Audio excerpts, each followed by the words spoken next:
Hi, I'm Dave Vickers and welcome to the Photo Show. In today's episode we're going to be taking a look at depth of field and showing you how different aperture values can affect the depth of field within your images. At the end I'm going to do a quick explanation of exactly what's going on here, why the different aperture values will affect the depth of field and sharpness within your photos. Remember, if you like what you see on the Photo Show, please comment, like and subscribe in the boxes below. Let's get on and have a look at depth of field. As you can see, spring's finally sprung and the sun's come out in London, so I thought we'd come outside today and do a tutorial looking at depth of field. So what I'm going to do is I'm going to make a little setup here so we can demonstrate depth of field and then photograph it at various apertures so you can see how each aperture affects the depth of field within the image.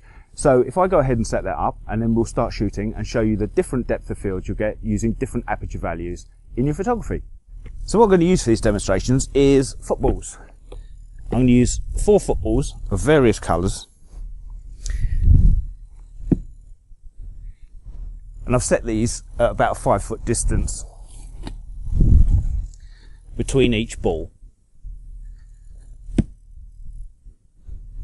and set them up so that as a line of sight you can see through all the balls, from the green one, the pink one, the orange one and the yellow one. So we'll have a line here that we can shoot down and demonstrate the different depth of fields at different apertures. Okay, so to start off with, I'm going to set the camera up so that we're on an aperture of f2.8. So I'm going to set the aperture on the camera to 2.8, and then I'm going to take a reading just to see what we're going to get here, so I can set the shutter speed as well. If you're not happy working in manual, you can always do this in aperture priority, and then you'll just be setting the aperture and the camera will take care of the shutter speed itself. So let me just take a quick reading and then we can get an idea of where we're looking to carry on with this. So I've got the f-stop at f2.8. I'm on 100 ISO because it's really nice and bright here. So let's start off and take the first shot with an aperture of f2.8. And what I'm going to do is I'm going to focus on the first ball. So the first ball here, the green one, is going to be my focusing point, and then we're going to allow depth of field to control the focus into the image as we go along. So first shot here is at f2.8, focusing on the first football.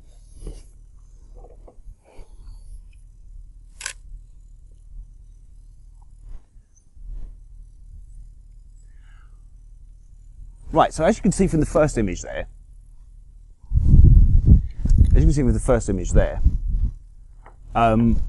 the first football is completely sharp. We've got nice sharpness on the first football, but from there on back, everything else is out of focus because f2.8 is a wide aperture, and that's going to give us a very shallow depth of field. So the amount of the image that is in focus and out of focus is a lot more pronounced. So I'm focusing on the first football, and therefore football 2, 3 and 4 are out of focus. You don't have to focus on the first part of the image. If I focus on the second football, you'll now be able to see that the depth of field also affects the foreground as well as the background. So if I take that shot as well now, I'm going to, keeping the camera at f2.8, I'm going to photograph the second football, the pink one.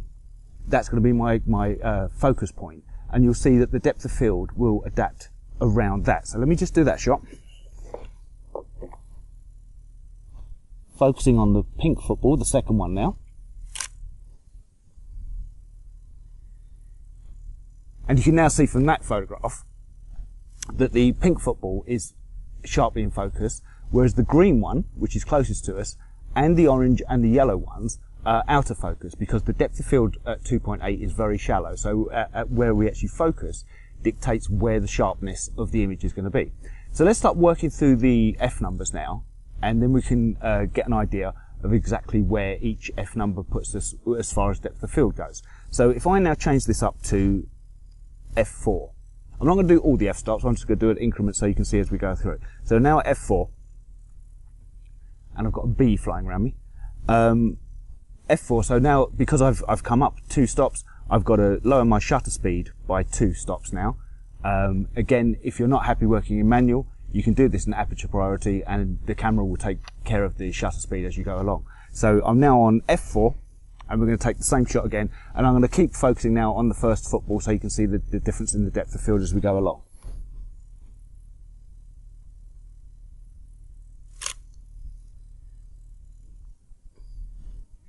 Right, so you can see now that the first football is in sharp focus, and we're beginning to get a bit more focus on the second ball.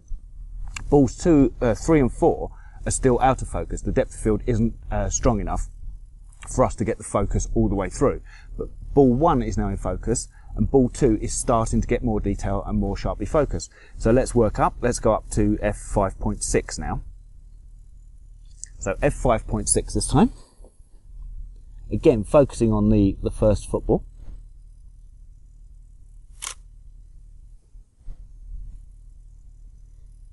And again, now you're starting to see you're getting more detail in the depth of the image. The one thing to remember is that sort of with shutter speed in your images will control movement. Shutter speed will control movement across the frame, whereas aperture will control depth within the focus. So with the smaller the aperture, and by mean smaller, I mean the higher the number.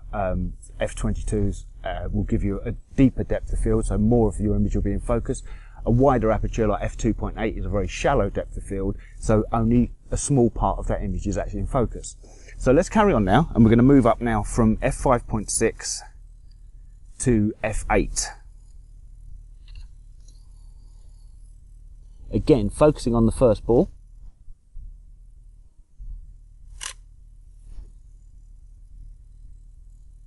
And you can start to see now that we're getting more depth of field. The further we go into, the more we close down our aperture, and the smaller aperture we're using, the greater the depth of field becomes. The F numbers don't relate to the size of the aperture. They actually relate to the focal distance that aperture allows.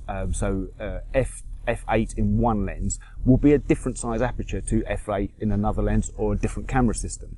It's really just to get the focal distance with that aperture rather than the actual size of the aperture itself. That's why the numbers are reversed. It's to do with the focal length, not the size of the actual aperture. So f2.8 is a very wide aperture, f22 is a very small aperture, but it's to do with the focal length, focal distance, not to do with the size of the actual hole. So that's why the numbers are reversed. So we'll carry on, and next we're going to go up to f11. So now we're at f11, and we're going to do exactly the same again. We're going to focus on the first ball and shoot through and see how we go.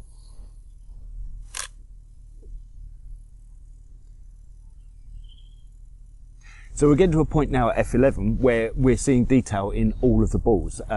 Ball 4, the yellow one, is still out of focus. Ball 3 has, the orange one, has some focus in it, but we're starting to see some more detail. Ball 2 is now in focus as well as ball 1. So let's move up again. We'll go up to f16 this time.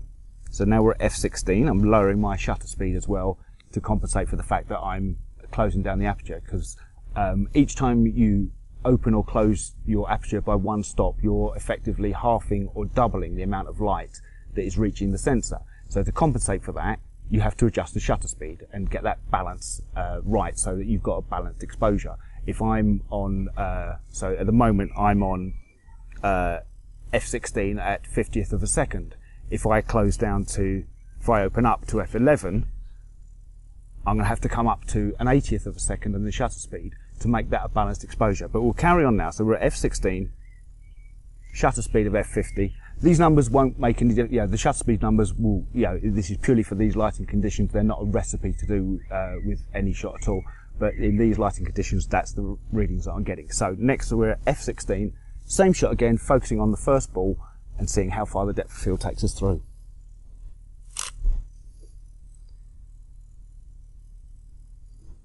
And seeing now, you can see that now we're getting a much stronger depth of field. We're getting much more focus in the image from the front where we're focusing to the back where the furthest ball is. So let's finish this off and go right up to f22. Lowering my shutter speed down again to balance out the exposure. And we'll do exactly the same again. Focus on the first ball and shoot through to the final ball so we can check the depth of field. And there we go, at f22 you can see that we're getting sharp focus from the front of the image all the way through to the back, because we've got a much deeper depth of field. Using f22 is giving us the deepest depth of field we can do on this lens. So we're now getting a full depth of field with this image. So what I'll do now, I'll go in and we'll just do some explanation of why this works. What's the science behind it. I'm not going to go into massive detail, but I'll just make it as simple as possible, just to explain why the different apertures result in the different depth of fields. Okay, just to finish off here, I thought what I'd do is just go through and explain exactly why depth of field works, why the aperture affects what the depth of field in your image is. So let's start off here. Let's just draw out a couple of apertures. So let's do this first. And we're going to call this is f2.8. And below that, let's draw another one. And we're going to say this is f22. So these are your two aperture sizes. You've got f2.8, which is a large aperture, and f22, which is a small aperture. Now let's take these as if they're a side-on view. So as if we're looking at the side-on view of this aperture. And we'll do the same with the f22 as well. Let's bring that up to there. So now we're looking side-on, and this is our aperture here, side-on, as the light travels through it. So you may remember from science at school that light travels in straight lines, and this is very basic. You know, there's going to be someone out there with a physics degree that's going to correct me where I'm going wrong, but this is a very basic rundown of how the aperture and depth affects depth of field within the image. So as we say, light travels in straight lines. So when the light passes through the aperture, it's travelling in a straight line, or as I've drawn there, a wiggly line.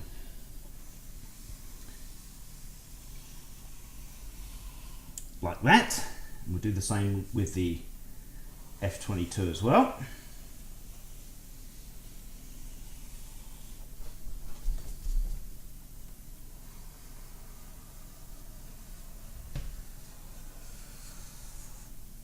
Right, so as you can see on both of these, there's a point where the light converges, where it crosses, and this is your focus point.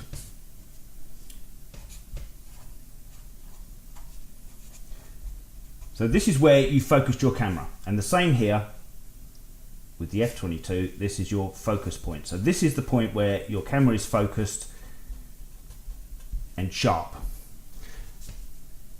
Where the lines, with the wider aperture, the lines are coming in at a much steeper angle. And the points where they're close together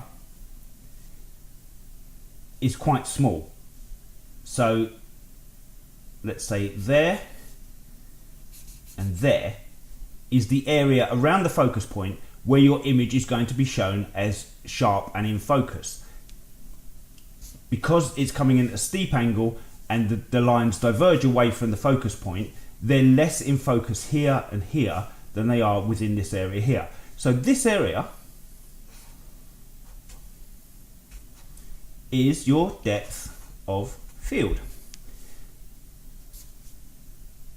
And conversely, on the smaller aperture, the f22, the lines are coming in at a much shallower angle. So the points where they're closer together to the focal point is much wider.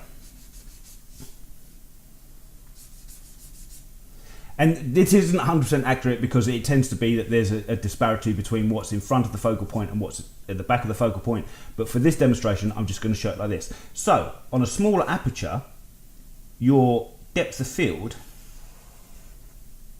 is much larger. So that's the basis of what is happening when you're adjusting your aperture and what's happening with your depth of field. In the wider aperture, the light is coming in at a steeper angle, converging on the focus point and spreading out much quicker from the focal point than it is on a smaller aperture where the light converges for a longer distance of time. So that distance between from the focal point to where the light diverges and begins to show as out of focus is your depth of field. So basically, that's how the different apertures affect your depth of field. That's the basis behind it. As I said, this isn't the most scientific demonstration, but this is just a very basic representation of how depth of field is affected by the aperture in your lens. So I hope that helped. I'm Dave Vickers. This is the Photo Show. Thanks for watching. See you next time.